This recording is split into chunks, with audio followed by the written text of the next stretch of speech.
appreciate the importance of following these rules, and in accord with your oath and promise, I know you will do so. We will now turn to the opening statements. The court will recognize for the prosecution, Mr. Fitzpatrick. Thank you very much, Judge Miller. Good morning, ladies and gentlemen, and thank you for your kind attention during jury selection. You know, we live in a country where we can't agree on anything anymore, and yet a series of very experienced lawyers all agreed that you would be great jurors. And I'm holding you to that. I'm holding you to your word on what you promised us during the voir dire process. And I hope you're as anxious as I am to get to the facts of this case. What I'm about to do now is not evidence, of course. I was not there. I will present to you what we intend to prove over the next 24 to 48 hours. And it's my honor, frankly, to be here in Oneida County to prosecute those for this senseless, this tragic, this evil, this reprehensible, and ultimately criminal death of a 43-year-old, 148-pound man by the name of Robert Brooks on December the 9th, 2024. That was a date that was the last day of Robert's life, and it was also a date where, at least here in Oneida County in the emergency room of the Marcy Correctional Facility, human decency and humanity itself took a holiday. Robert was one of about 32,000 men who are incarcerated in the state of New York. We incarcerate people to punish them for what they've done, and we also have that underlying hope that when they're done with their sentence, they'll be rehabilitated and they'll come out of that correctional facility better than when they went in. Robert had that chance taken away from him. He had originally been at the Mohawk Correctional Facility in December. He was involved in a number of altercations there in the days preceding his death. The medical evidence will indicate very clearly to you that these prior incidents had nothing whatsoever to do with his cause of death.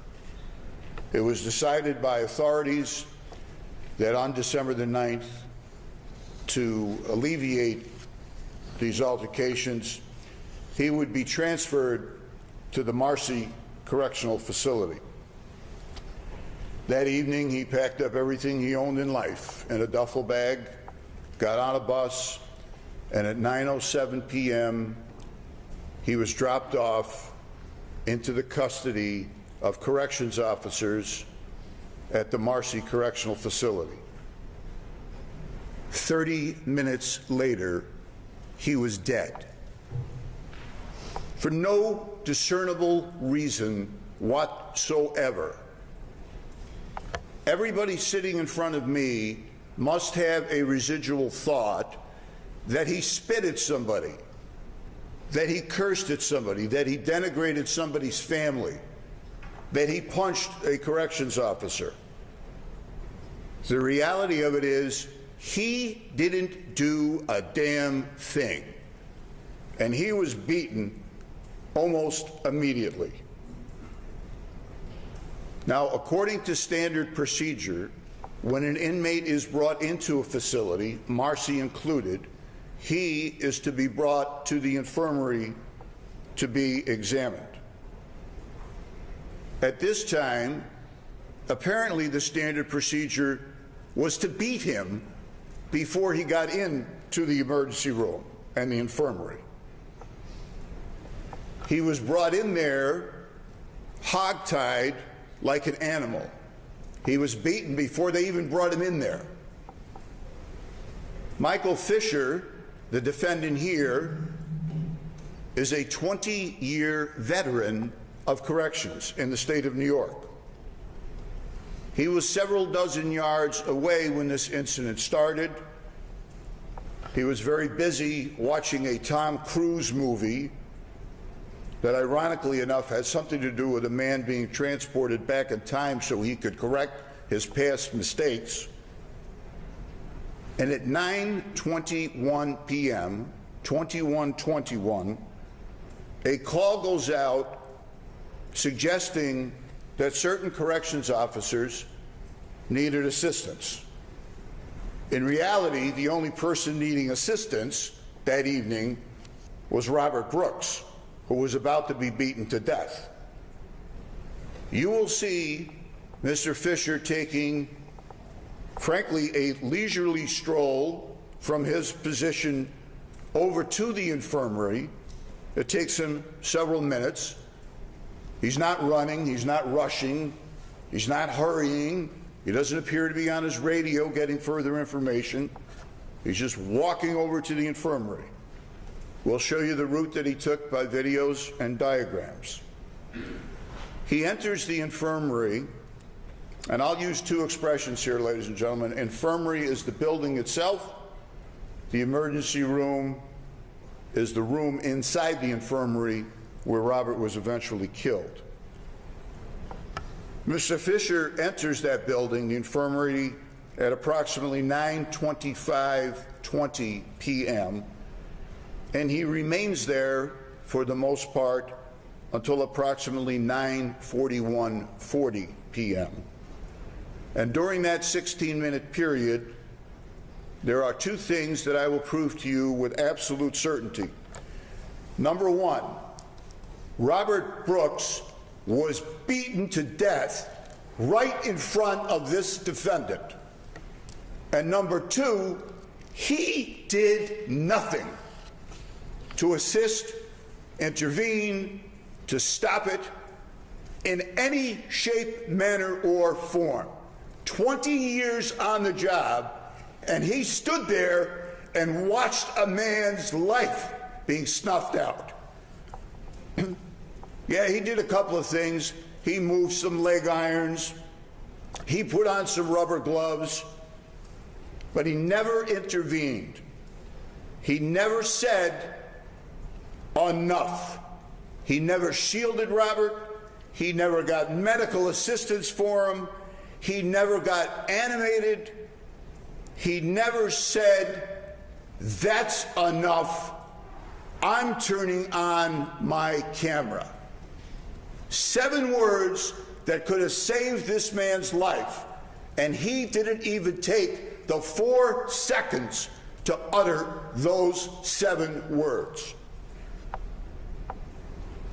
The only function he served was that after this horror show ended, he goes back and finishes watching his movie. This, ladies and gentlemen, is the count of the indictment that I must prove to you. Manslaughter in the 2nd degree, with the addition of criminal liability for the conduct of another in violation of sections of the penal law of the state of New York that on or about the 9th day of December in the town of Marcy in this county, the defendant recklessly caused the death of Robert Brooks, to wit. Defendant was present in the infirmary emergency room and the emergency doorway during significant periods of time during the beating of Robert Brooks.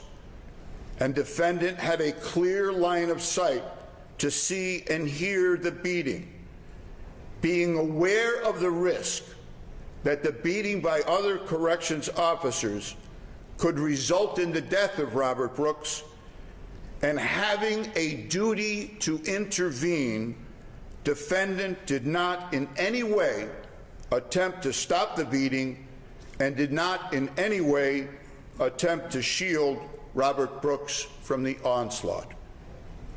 I will prove those facts to you not only beyond a reasonable doubt, I will prove them to you beyond any doubt.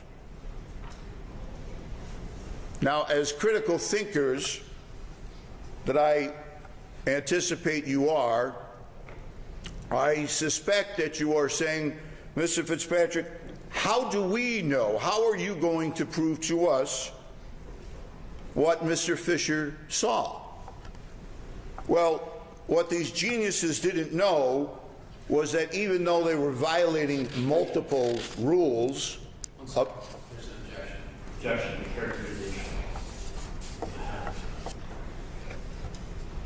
Sustained as the characterization. I apologize for calling them geniuses. I didn't want to call them corrections officers because they stopped being corrections officers at 9:07. There's an objection. Yes, Mr. President. Mr. Fitzpatrick is being, can we approach our? Judge, I would like to conclude my statement in an orderly fashion with the jury. The last objection is sustained. The jury will disregard. What they didn't know, despite the myriad rules that they were violating, that their cameras were recording. You will see the passive recording of 30 minutes of 2 and possibly 4 corrections officers, one of them being this defendant. Michael Fisher, his own view of what he saw. And keep in mind that the body-worn camera is at chest level. It's several inches below his eyesight. So you will see an approximation of what he saw, but it'll be very clear what in fact he saw. So how is it that someone who demonstrably never touched Robert Brooks can be responsible for his death, criminally responsible? There's an old cliche, I'm glad this came up during voir dire. There's an old cliche about morality. People say, pontificate on talk shows, and they say, well, you know, you can't legislate morality. And some professor will nod his head as if he said something profound. Well, that's false. That's exactly what we do as a society. Objection. Yes. The jury is not making a moral judgment. Judge, I will cover that in my opening statement. I should not be making that type of opening statement. That Counsel. Counsel.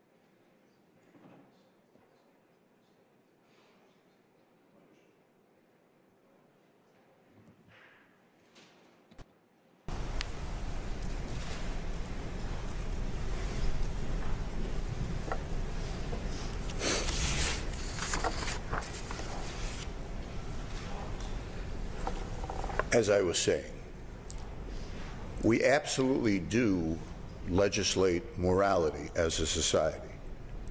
What is immoral is not necessarily criminal, but everything that we decide is criminal is immoral. I'll give you examples of that. Apparently on voir dire, both sides agree that the actions and inactions of Mr. Fisher are immoral. I am not prosecuting him for being immoral on December the 9th, 2024. I'm prosecuting him for being a criminal on those dates. Some examples are easy. Every society that we know of has decided that murder is immoral, and we will make that criminal. At some points in our past history, we have made immoral things criminal that should not have been criminal. Homosexuality. In 9 countries on the planet, it is illegal to be homosexual. Thank God we live in the US of A, and we recognize people's rights to exist consistent with their decisions and their choices. Adultery is immoral in almost every society. It used to be a crime. When I started as a prosecutor, there was a crime on the penal law books of adultery. And we recognize that that is something immoral that should not be criminal. But we do make some level of morality part of our responsibilities as New Yorkers. And one thing that we recognize that is both moral and legal is a duty to intervene. Only in certain circumstances. Judge Bauer will discuss that with you at the end of this case.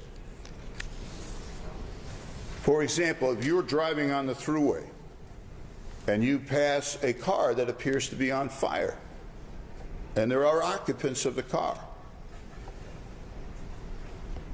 it might be a moral thing to stop and render aid. But if you decide not to and drive on, you have committed no crime in the state of New York. You see a person being attacked in Central Park. You have no duty to intervene. You may choose to do so heroically, but let's change the facts ever so slightly. Let's say that that person in that car is your child.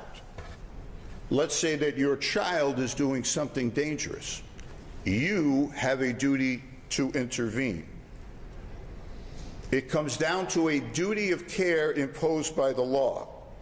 And I assure you, there is no population more dependent for their nutrition, their hygiene, when to retire, when to wake up, their personal safety, their recreation, when and where they can congregate and get together,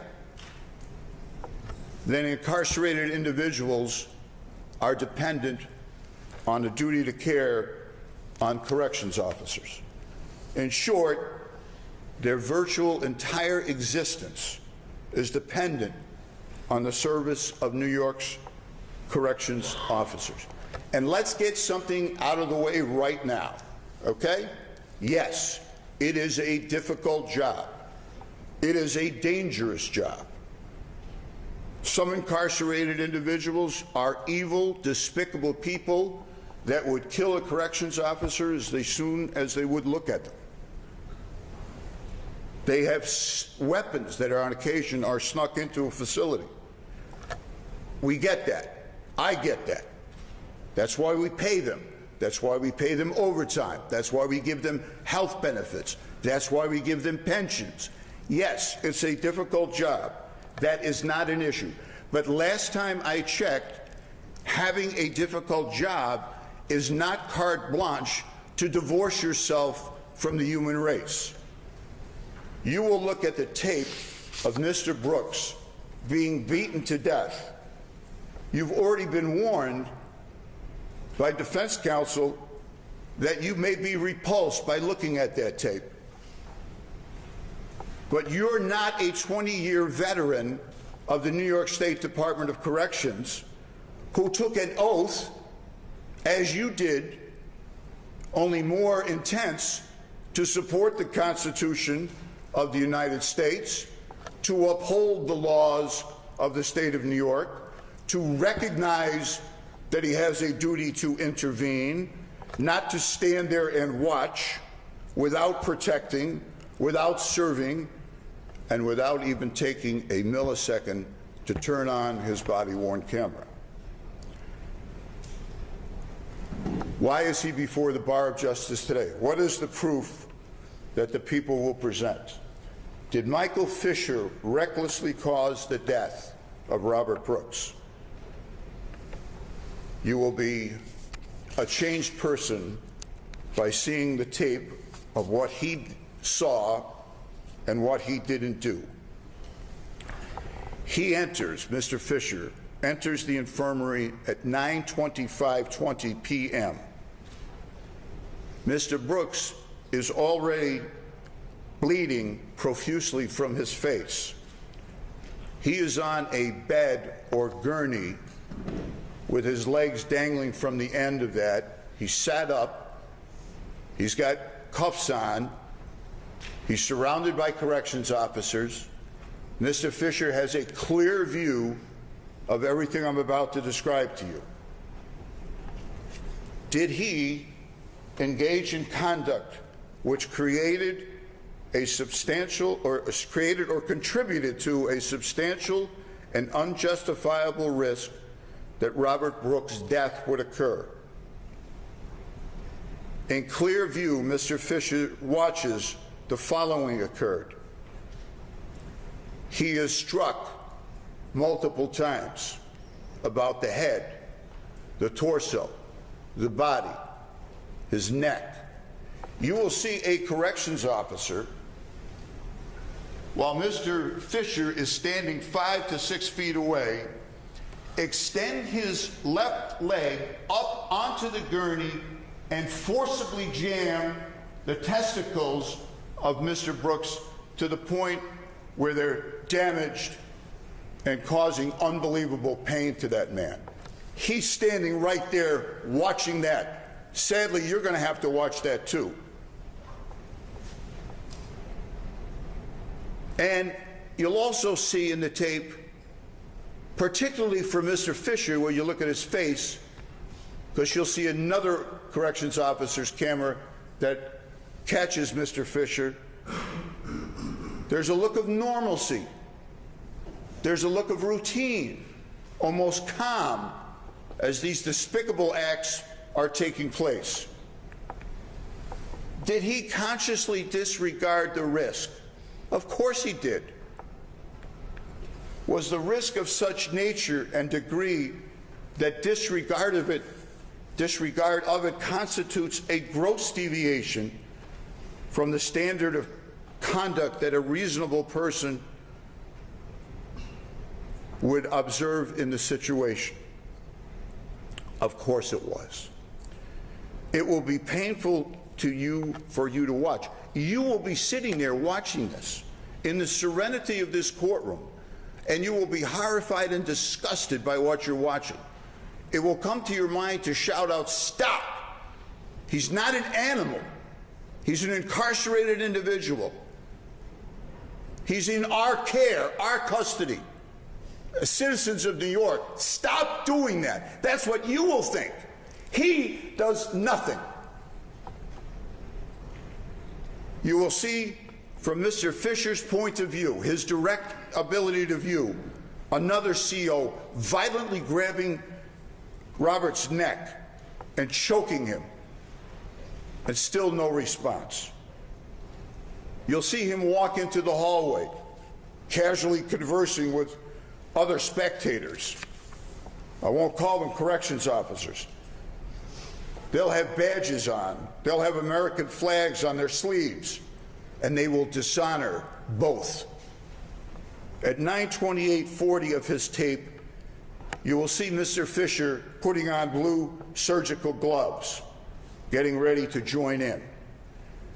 And you will see, as he saw, Mr. Brooks dragged off that gurney by his neck and taken into a corner of the emergency room so he can be further assaulted and killed. Did Mr. Fisher cause the death of Robert Brooks? Of course he did. I would use the example, as I did on voir dire, of a person shot in the head.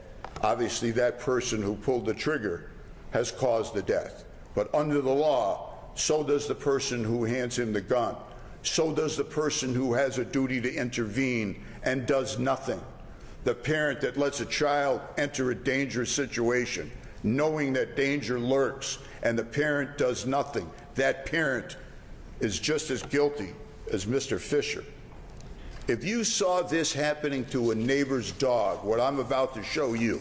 Objection, overruled. However, ladies and gentlemen, do recall that what you're hearing right now is what counsel anticipates the proof will show. It is not itself evidence.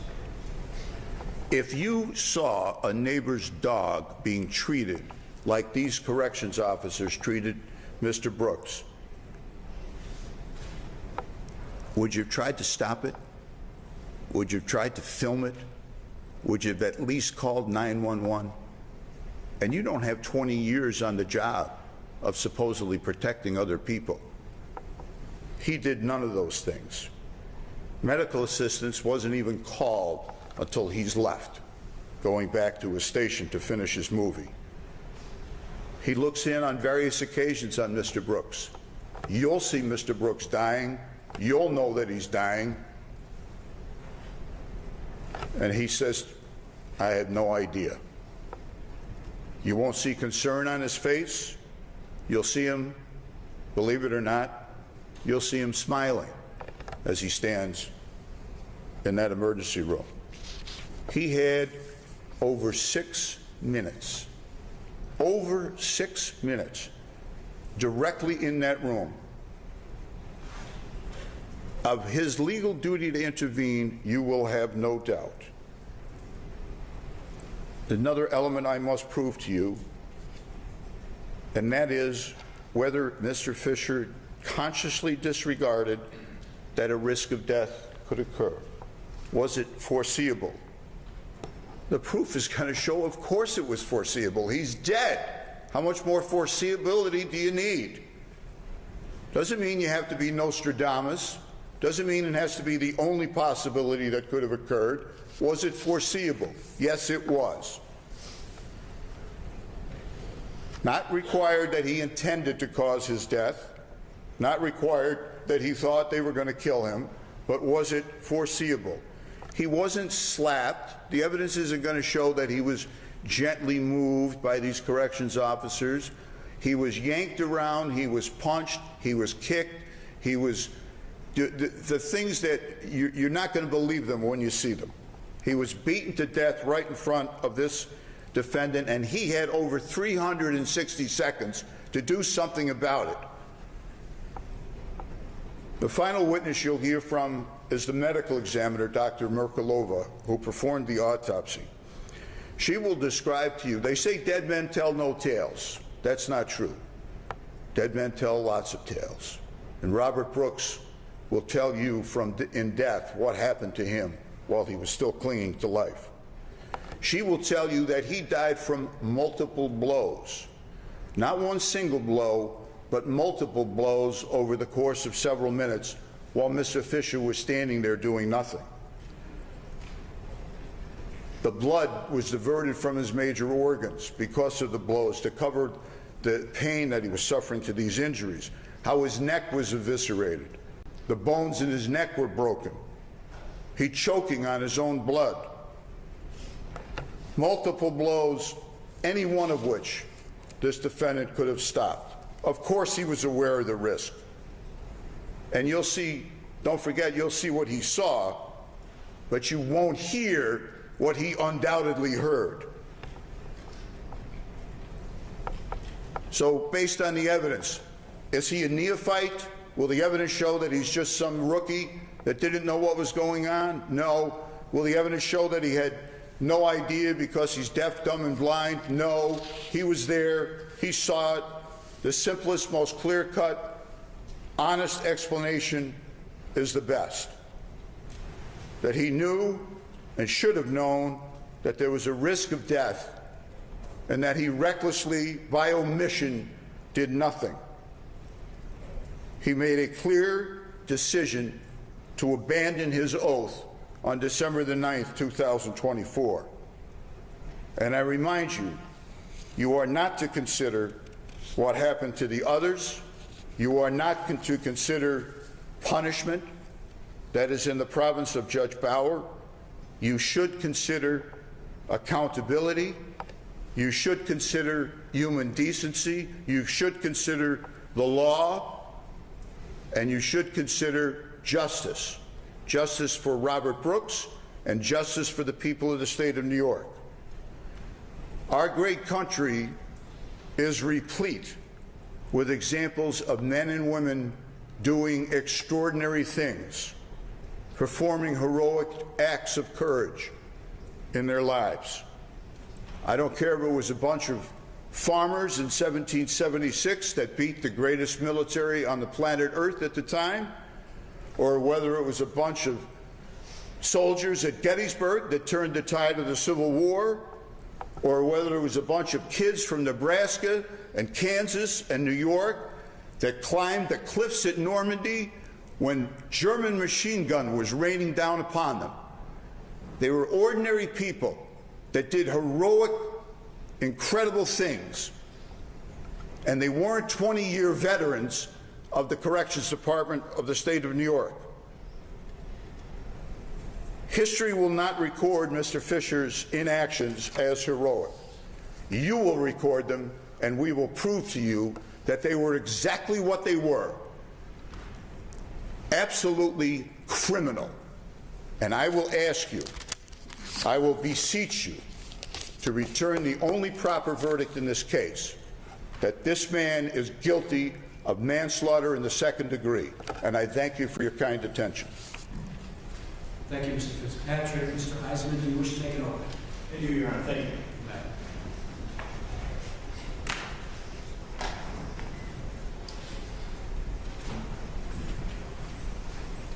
All right, good morning, everyone. You've just heard the government's statement of the case, and that is where they have outlined for you what their allegation is against Mr. Fisher and how they intend to try and prove it. As is obvious, there's no question that there is some level of an emotional appeal that this case is going to evoke. You can see that in Mr. Fitzpatrick. But in this case, in this courtroom, decisions are made on facts and evidence, not sympathy, not emotion. Facts and evidence. And in this case, when you see the evidence that the government's going to put in front of you, you hear from the witnesses, you will see that there are no facts and evidence to support their claim that Michael Fisher recklessly caused the death of Robert Brooks. Now, as you hear that testimony and you see that evidence, there are three important things I'm going to ask for you to keep in mind. The first is the importance of something called hindsight bias. The second is the importance of context. And the third is the importance of the burden of proof. Hindsight bias, context, burden of proof. We're going to begin with hindsight bias and explain why that is important based upon how I expect this case to unfold and what you're about to see in terms of the facts and the evidence. Hindsight bias is something that we are all familiar with and we have probably heard in our own lives in various ways, such as you have probably said or heard someone say, knowing what I know now, I would have done ... Hindsight being 20/20, I would have or should have fill in the blank. And hindsight bias is a recognition that with additional information that was not available to the decision maker at the time, that we have to be careful about how we judge the decision maker and actors who did not have that additional information. It can lead to a flawed assessment and judgment of that decision maker or actor at the time because we have additional information. Maybe we know what the end result was. Information that was not available to that person at the time. There were just some important football games over the weekend. There's no end to the Monday morning quarterbacks out there. And being a Monday morning quarterback is fun, and it is easy. But we are critical of the Monday morning quarterback because they sit from the luxury of their recliner, the benefit of rewind, instant replay, slow-mo, zooming in and out, and knowing what the outcome of the game is when they are critiquing the calls and the plays that happen during the game. And that criticism of the Monday morning quarterback, as fun as it is to be the Monday morning quarterback after a sports game, is in recognition of hindsight bias. They know more information than the decision maker had at the time, and they're not properly accounting for the fact that they know more than the players or coaches did on the field. So as the information is coming into you during this trial, keep in mind the importance of hindsight bias. Because during this trial, you are going to learn much, much, much more about what happened to Robert Brooks on December 9th than Michael Fisher ever did. Much more. And yet, you are going to be tasked by Judge Bauer when he reads you the law that you have to consider Michael Fisher's actions based upon what he knew at the time, what he was presented with, what was the information that was available to him in the circumstance as it appeared to him or a reasonable officer in his shoes at the moment, without the benefit of hindsight. And that's a challenge, because you're going to be exposed to all of this additional information about what occurred, and at the same time only be asked to judge Michael Fisher based upon what he knew at a very specific point in time. And you will see that there are worlds of difference between everything that happened to Robert Brooks and then what Michael Fisher knew. And that gets us to the second important point: context. Context is a very simple concept. We know that things don't happen in a vacuum. We know that it is the entire environment in which things happen that help us understand why and how things occurred. And in this case, the defense is going to be working very hard to build out context at two different levels. What was it that Mr. Fisher knew, and what did he not know? What is the overarching facts that are occurring, that was available based upon everything that we know? And what did Mr. Fisher know within that circumstance, and what was the environment in which he came into in that context? And what you're going to find is this: Mr. Fitzpatrick didn't mention any of these things, but pay attention to it as you watch the body-worn camera footage, because it paints a very different picture, and this is why we have a defense. What you will learn on December 9th is that Mr. Fisher, as Mr. Fitzpatrick said, shows up in the infirmary room at Marcy Correctional Facility, where he is guarding incarcerated individuals who are serving all felony sentences. That's his job. He shows up at the infirmary because there was something called a response call put out. A response call, you will learn, is an emergency situation where a corrections officer calls for help. And it's used in circumstances where corrections officers are usually in a use of force with an incarcerated individual. There's the response call, and then soon after that call goes out, it's called off by Sergeant Trombley, someone that you may hear him testify, and you'll certainly hear and see a lot about him during this trial. Nonetheless, you're going to learn that Mr. Fisher was obligated to respond to that call because he's one of the response officers, and it's an emergency situation. The call is called off, meaning that things are under control. You'll learn about normal process and procedure. Normal process and procedure is, during these circumstances, is that incarcerated individuals are brought to the medical facility. This occurs in the medical facility. So that if they had any injuries, they can be treated, and they can also be documented with photographs. And medical care can be rendered if necessary at that point in time. Mr. Fisher responds to the infirmary because one of the other things you will learn is after a use of force, the corrections officers who are involved in that initial use of force are supposed to be removed from the situation. That's part of a de-escalation policy to make sure that they don't re-engage with the incarcerated individual.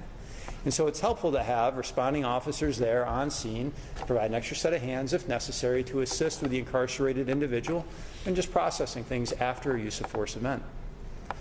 Mr. Fisher arrives at the infirmary. Now you're going to see from his body-worn camera footage what he sees. Keep in mind, you're going to be tasked with judging it from his perspective in his shoes that night. When he shows up at the emergency room, he has been called to respond by another CO on a call for response. And what he sees when he walks into that emergency room is a wall of corrections officers in front of him, bookended by two supervisors. Sergeant Mashaw is on his right, Mr. Fisher's right, and Sergeant Trombley is on Mr. Fisher's left. And you will learn that those two individuals had control of that room. They issued commands and they were followed. They issued orders and they were followed. What Mr. Fisher sees when he first comes in there is a wall of corrections officers with two supervisors present and overseeing everything that's happening. And he stays in the doorway. One of the other first things that you will learn that Mr. Fisher sees is that an officer named Officer Farina disengages from Robert Brooks and is shaking his hand in pain and looks at his finger. And you will learn at the time that it was understood in the room that Mr. Farina's finger was bitten by Robert Brooks. At least that was what the understanding was at the time. That's one of the first things that Mr. Fisher sees. He's called to help another CO, shows up, there's multiple supervisors in the room, and a highly trained and experienced corrections officer has just been bitten by an incarcerated individual. Now, the next thing that he sees is Officer Farina and others re-engage with Mr. Brooks and try and get control of his legs. Officer Farina, you'll see on the body-worn camera footage, is grappling with Mr. Brooks's legs and turns towards the doorway looking at Mr. Fisher's body-worn camera footage. And you will learn that he calls for legs or leg irons because they're trying to get control of his legs. Again, this is from Mr. Fisher's perspective of what he saw that night. And what happens at that point? Sergeant Trombley orders Officer Gallagher to leave the room and go get leg irons. Leg irons are used, you will learn, commonsensically, to restrain an incarcerated individual's legs. Officer Gallagher goes and obeys that order from Sergeant Trombley and goes and gets the leg irons. And all the while, Officer Farina and an Officer Walrath are trying to get control of Mr. Brooks's legs. Officer Gallagher returns and puts the leg irons on Mr. Brooks, consistent with the order from Sergeant Trombley. From Mr. Fisher's perspective, you have a room with corrections officers trying to get control of an incarcerated individual who has bitten another corrections officer, whose legs corrections officers are trying to get under control. And that type of force to intervene to get control is being sanctioned by the two supervisors that were already in the room before Mr. Fisher even showed up. That is the context in which Mr. Fisher arrives in the emergency room that night. He doesn't walk into something that he obviously sees as some kind of senseless beating. He walks into a call for response where his colleagues are struggling. From his perspective, his colleagues are obviously struggling with an incarcerated individual. Orders are being issued by supervisors, and they're being obeyed. Now let's back out. Let's zoom out a little bit to the larger picture that you're going to keep in mind. We have to keep these things separate. What Mr. Fisher knew and what he didn't know, and what you will learn. What you will learn is that Robert Brooks, before Mr. Fisher even was called to respond, that he was assaulted by 4 different corrections officers upon entering Marcy Correctional Facility. Mr. Fisher had no knowledge of this. Didn't even know that it occurred. It happened before the call for response even went out. And importantly, you will learn that in that assault, Mr. Brooks is tackled by Officer Walrath against a concrete wall and then placed into a headlock or UFC-style chokehold where Officer Walrath cranks up on his head and neck. Now, why is that important? Well, you're going to learn from Dr. Merkulova, the medical examiner, that really the primary damage that was caused to Mr. Brooks, and it's extensive, but the most devastating injuries to him were in his throat and his neck. He had a fractured hyoid bone, damage around the musculature and ligaments around his Adam's apple, fractured thyroid cartilage, and hemorrhaging and other damage throughout his neck. It's devastating injuries. They're injuries that are not visible from the outside. It's something that you can see with the naked eye. But it's important to know that Officer Walrath used that level of force and did that conduct on Mr. Brooks. Mr. Fisher didn't see it and didn't know about it, would have no reason to know about it. You'll also learn that Mr. Brooks is continued to be assaulted by these 4 individuals, these other corrections officers, as he's being transported to the infirmary. And then, just as Mr. Fisher is walking into the emergency room, perhaps the most devastating violence happens to Mr. Brooks. And I think you will find that these are the lethal blows that are rained down on him. Mr. Fisher does not see this. It happens as he is walking into the infirmary and about to turn into the emergency room. You'll see that Officer Farina is properly and roughly using a rag or a cloth to wipe off the blood or shove the cloth into Mr. Brooks's mouth. I'm not trying to condone or endorse his behavior at all. Mr. Fisher doesn't see it and doesn't know about it. And what you're going to see is that, consistent with Mr. Farina's finger getting bitten, he's shoving his fingers into Mr. Brooks's mouth, and all of a sudden Mr. Farina unleashes a salvo of blows to Mr. Brooks's chin and neck. Several jabs followed by pounding on him after he's back on the gurney. Mr. Fisher does not see this, does not know that it happened.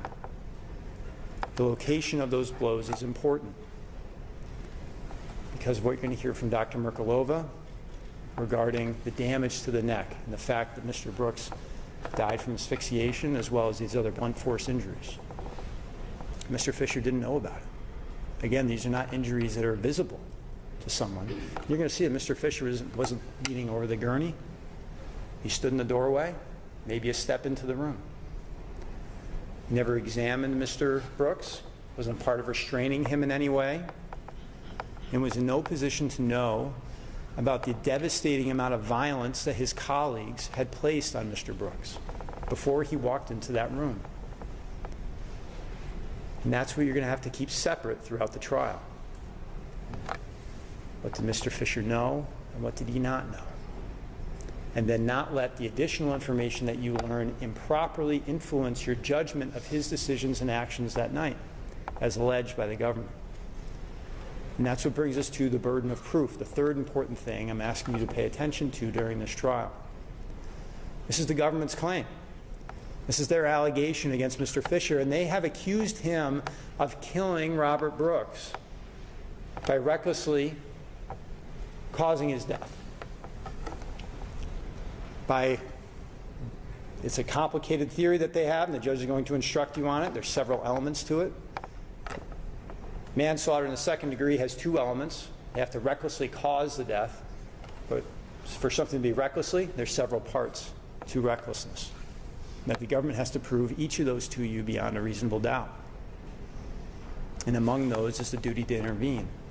You're going to learn about the duty to intervene. You're going to hear about how you can't take into consideration hindsight, how you have to do it from the officer in their shoes at the time, a reasonable officer. You have to take into consideration that situations are dynamic and changing and evolving. There's a lot that you're going to have to consider when evaluating the government's allegation. And all the while, it's going to be important to keep separated what Mr. Fisher knew and what he did not know. And what you will find at the end of the day is that Mr. Brooks was killed unjustifiably. You're going to see the people who killed him. You're going to see the blows that did it. And Mr. Fisher had nothing to do with it. And you're going to see that the government does not have the facts and the evidence, no matter how sad and frustrating and angering it is to know how Mr. Brooks died, and the amount of sympathy that he and his family deserve for that reprehensible conduct. You're going to see that the facts and evidence as it relates to Mr. Fisher demonstrate that he did not recklessly cause the death of Robert Brooks. As a result, the only verdict that the facts and evidence are going to allow at the end of this trial is that Mr. Fisher is not guilty. Thank you all for your service. Thank you for your attention. And thank you for serving on this jury. Thank you, everyone. Thank you, Mr. Etzman. All right, ladies and gentlemen, you've been sitting patiently for quite some time. We'll take a short break and then we'll begin with the presentation of proof. I'll let you return to the jury room and facilities. We'll start out in about 5 minutes.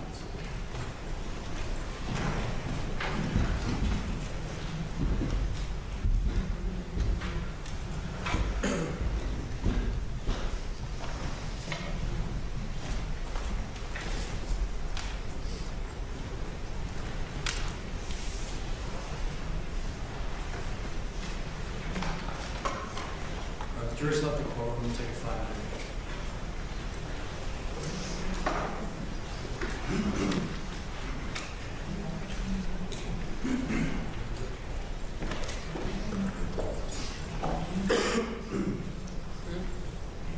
I don't know where they're going to be. They're going to be here, here. Yeah, I'll be up there. You want this mic? Sure. Oh, let's see if I can break it. You can just pull it out.